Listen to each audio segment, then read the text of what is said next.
Well, hi Donald Trump, Anastasia, hi Jean Lee. Hope you're doing really well. Bit late tonight, but here we go. Hi Meow Gong. Um, got some breaking news to give you guys. Information in regards to one of the deaths in the last week, and there's a bit more information coming through about a secondary one as well. But I don't have the info on it yet, so I can't really put it through. But this came through today from a DHHS whistleblower. Now, the DHHS whistleblower sent me through paperwork that they've been able to get their hands on. I can only go on it being as truthful as what I think it could possibly be. They don't want to be named, but I'll put it out there in the world. You guys can research it as well and see if you can find any more information, but this is what I've been told.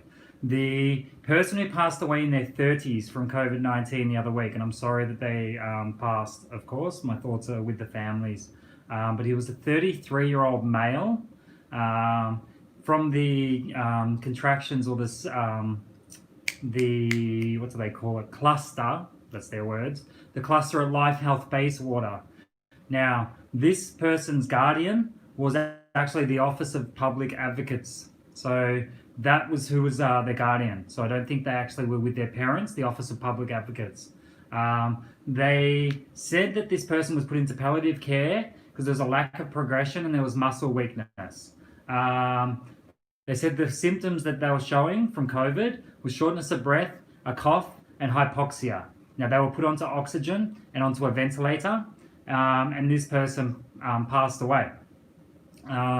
Now, what they then said was this person had a close contact pre-admin at Life Health Bayswater.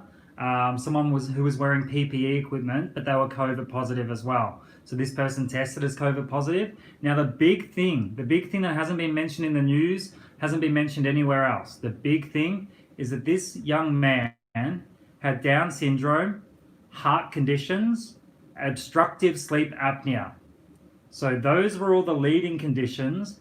And the person I spoke to from DHHS said basically if this person had caught the flu or any kind of severe cold or reaction like that, they would have gone through this same stage of what happened here. But it wasn't mentioned on the news anywhere that this person had pre-existing conditions, that they had Down syndrome, heart conditions, obstructive sleep apnea. All these things add up. So if you get the flu, you're going to be in a lot of trouble. The DHHS person said 100% if this person had caught the flu, they probably would have passed away. So I want to get that information out there to people because this is fear-mongering. They put this out there and they try to scare people, but they don't give us the true information of what happened here.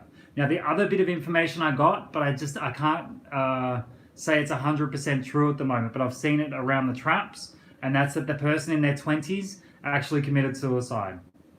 Now, I don't know if they were COVID positive. I don't know any other information, but that's what I've heard. Whether they caught the flu or whatever it was, but they actually hung themselves. I don't know if they're in quarantine. I don't know anything else, so it's all speculation. But this 33-year-old, I just went through the information. That's exactly what it was out there. So I just want you guys to know this is what they're reporting. They could easily put out that information. By now, they could easily put out that information, but they won't do it. So we'll report it for you guys so you understand what's happening here. So it takes away a bit of that fear that's being put out into the public, okay? The next thing I wanted to report, I've been told that there's workers in Victoria, in regional Victoria, a particular person, their mum's workplace, has brought in collars. So you need to wear a collar, and it has a tracking device on it. And that tracking device allows the work to know if they go within any distance, whether they're social distancing or not. I don't know exactly how it works. I don't know if it's a GPS thing, and if they find a contact trace somewhere, they can work out through this collar if this person was near that area. But they're getting made to wear collars.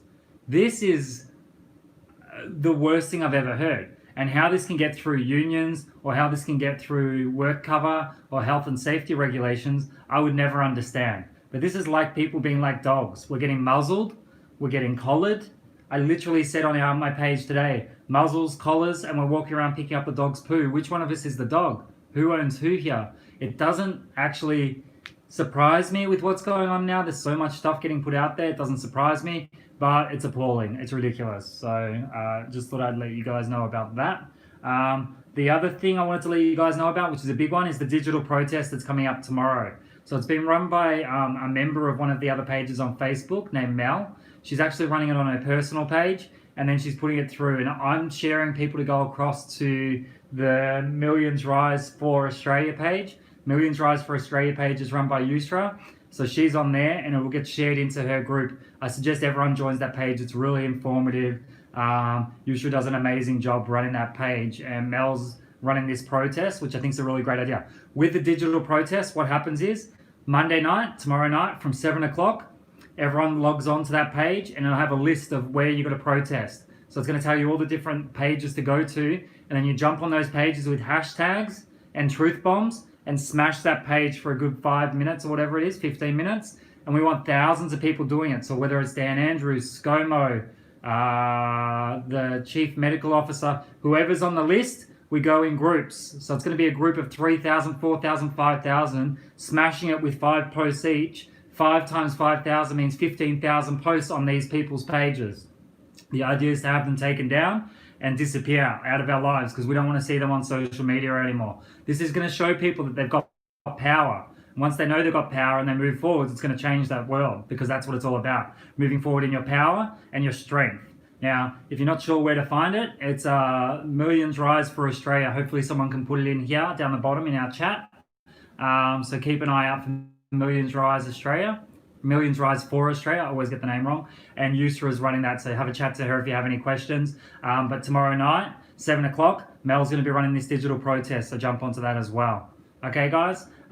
That's about it. Keep coming from your amazing place of love and strength. I'm going over to Instagram now. On Instagram, I'll have Mel on there to talk more about this as well. And we'll talk, and I'll let people know about this DHHS whistleblower. I just thought, because you guys have been the ones I've been chatting with first every single time, I'm going to do it here. That's breaking news. That's something that's not been put out anywhere else. So it's here. Please feel free to share it. I'm going to jump across onto Instagram and do it on there as well.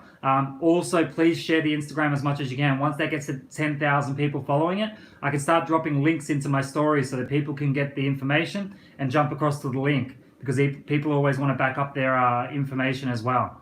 Okay, guys? Love you all. Peace out.